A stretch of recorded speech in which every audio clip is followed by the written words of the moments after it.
Kuya, dito kayo natutulog? Dito kayo natutulog? Dito kayo natutulog? Matagal ka na natutulog dito. Anong probinsya mo? Bicol. Bicol. May pamilya ka? Wala.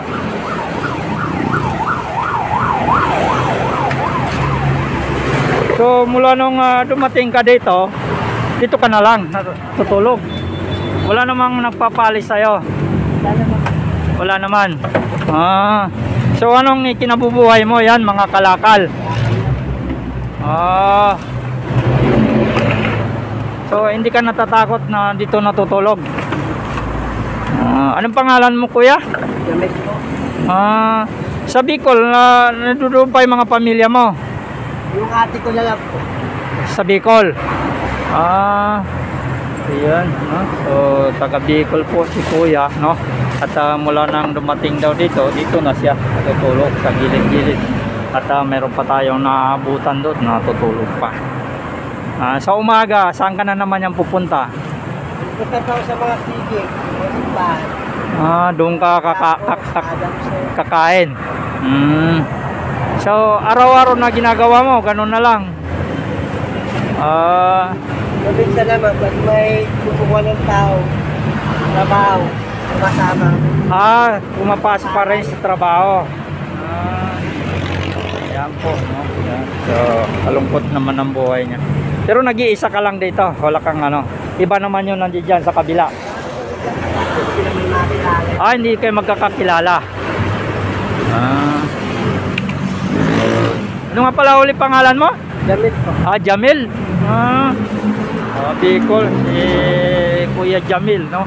At mula nang dumating siya sa Maynila, no? Ay dito na daw siya. At tanging kinakainan lang yan sa mga feeding sa mga simbahan. Ayan na, no? Approaching na tayo dito. At kung may mga makikita kayong hindi kaaya-aya, no? So pasintabi po sa atin na kasi ganito na kadugyot to. Yan. Grabe yan.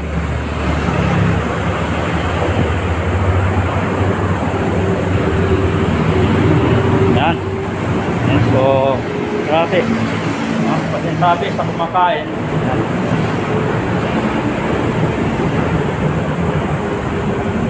Ito po yung side na part ng itong Quezon Quezon Bridge yan. Sintali po sa kumakain, makikita ninyo kung gaano panamit. So meron pa nga tayong nadadaanan dito, natutulog pa.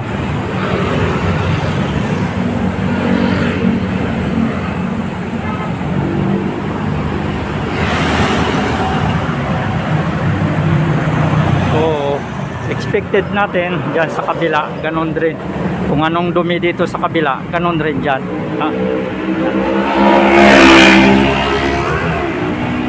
Ako, tapong pa si kuya na, pinapunan pa ng basura ito.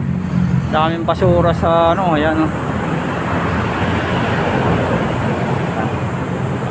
Lutangan yung basura dito.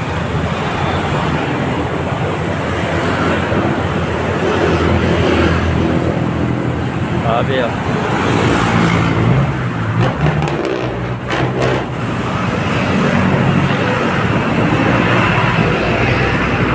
Ayan, tatawid na tayo dito sa Quezon Bridge.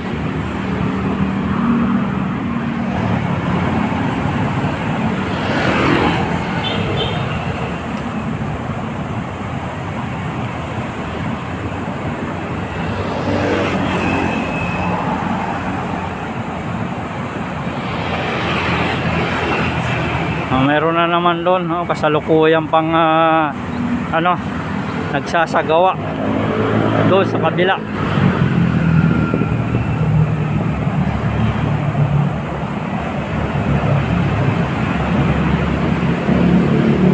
Ito, gising na ito, niligpit na yung kanyang tulugan.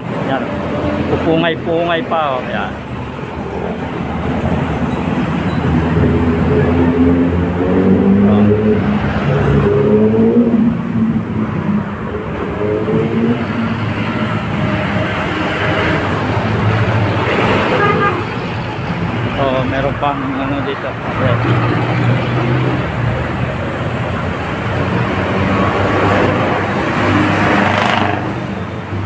Ito yung Quezon Bridge.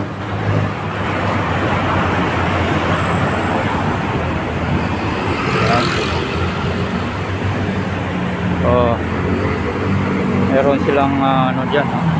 Meron silang pinagtataguan, no? Alis na yung ano dyan. Yan.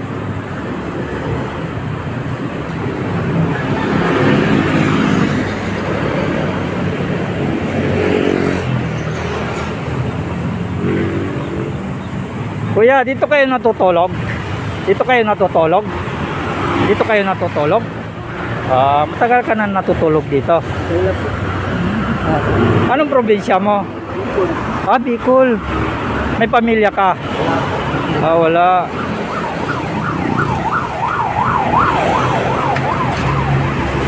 So mula nung dumating ka dito, dito ka na lang natutulog. Wala namang nagpapalis sa'yo. Wala naman. Wala naman. So anong kinabubuhay mo yan, mga kalakal?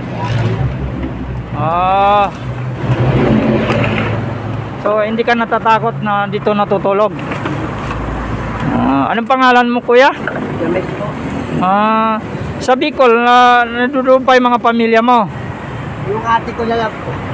Sa Bicol? Ayan, no? So taga Bicol po si kuya, no? At mula nang dumating daw dito na siya natutulog sa gilid-gilid. At meron pa tayong naabutan doon, natutulog pa. Sa umaga, saan ka na naman yan pupunta? Punta pa ako sa mga sige. Mga simbahan. Doon ka Adams, kakain. So araw-araw na ginagawa mo, ganun na lang. Minsan naman, pag may kumukuha ng tao, trabaho, kasama. Pumapasok pa rin sa trabaho. Ayan po, no? Ayan. So kalungkot naman ang buhay niya. Pero nag-iisa ka lang dito, wala kang ano. Iba naman yun nandiyan dyan sa kabila. Hindi kayo magkakakilala. Ano nga pala uli pangalan mo? Gamit po. Jamil. Bicol, si Kuya Jamil, no? At mula nang dumating siya sa Maynila, no? Ay dito na daw siya. At tanging kinakainan lang yan sa mga feeding sa mga simbahan, no? At kung may tatawag na patrabaho, pumapasok naman siya sa trabaho. Salamat po, salamat ha. Yan. Parang masakit kasi dito, no? Kaya dito rin sila dito rin silang dumudumi, no? Kaya ayan, kasi tabi po sa kumakain. Dumi, no? Grabe. Hindi ka dito, hindi mo kakayanin yan. So pasitabi sa kumakain, no?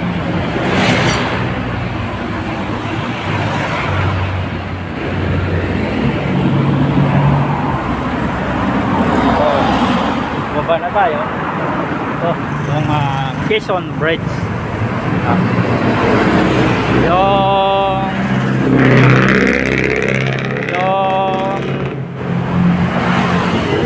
Jones Bridge sa gilid naman niya, no? Although mayroong pinipinturahan yung mga pero gilid niya hindi rin nakaligtas, no, sa pagkadugyot. Ayan po, at ayan po magtatapos yung ating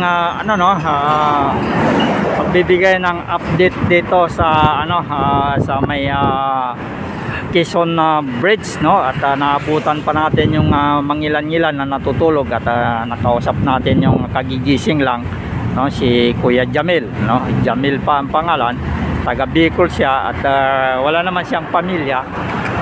Mula daw nung dumating dito sa Maynila, no, ay diyan na siya natutulog, no? At pagkagising niya pupunta sa mga simbahan, sa mga feeding, at doon siya nakikipagsapalaran na mag-aalmusal, no?